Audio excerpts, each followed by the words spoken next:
mis alumnos de psicología de segundo de bachillerato A y B del IES El Olivo. ¿Qué tal estáis?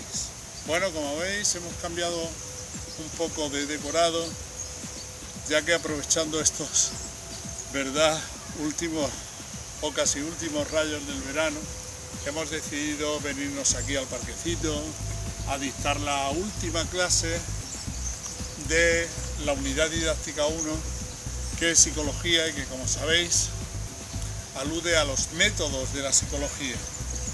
Bueno, brevemente, porque ya hemos hablado de la metodología científica, y de la metodología experimental, vamos a ver qué métodos utiliza la psicología. En primer lugar, deberíamos saber y preguntarnos si la psicología es una ciencia positiva o es una ciencia social o humana. Eso es lo primero, porque si es una ciencia positiva, tendrá que aplicar el método científico o experimental. Y si es una ciencia humana, pues tendrá que utilizar otro tipo de métodos, tipo introspectivo o tipo hermenéutico. Bien, en primer lugar, antes de despejar esa duda, diremos que surgen algunos problemas cuando hablamos de psicología, fundamentalmente dos: que hay muchas corrientes psicológicas y para interpretar los mismos hechos, elaboran teorías diferentes y todas funcionan.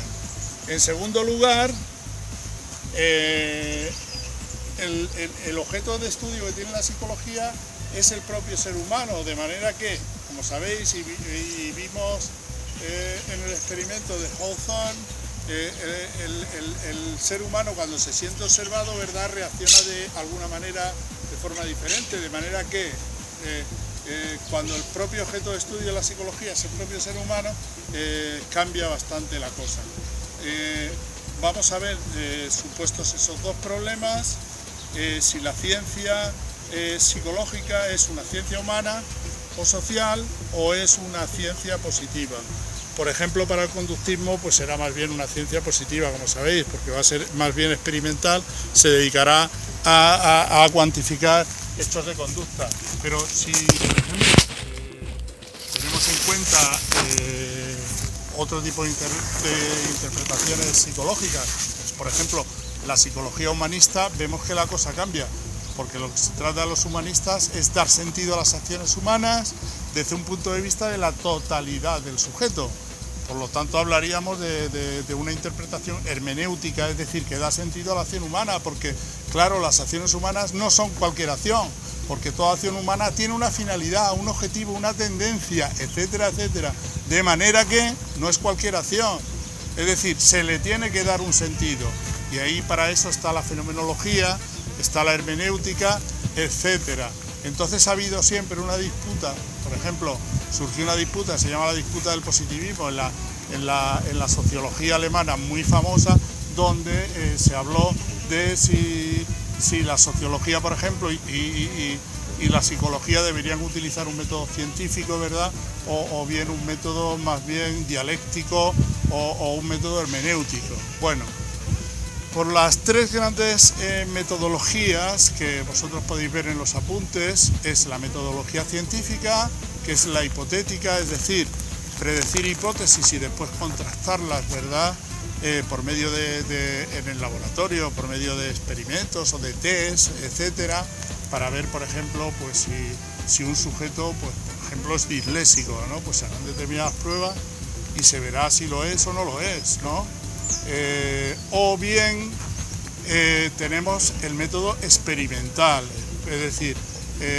aquel que trabaja con variables dependientes e independientes. Por ejemplo, el experimento de Hawthorne utiliza el método experimental, utiliza una variable dependiente, y una variable independiente, etcétera. Y por último estaría, si es que hay corrientes de psicología que lo utilizan, como os he dicho, el método hermenéutico o de interpretación de los actos humanos. Y este sería un método más bien introspectivo.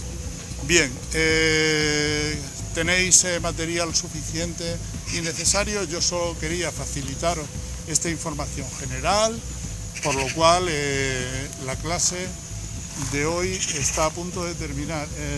Estoy viendo un panorama alucinantemente bello aquí en Madrid y tan cerca del centro.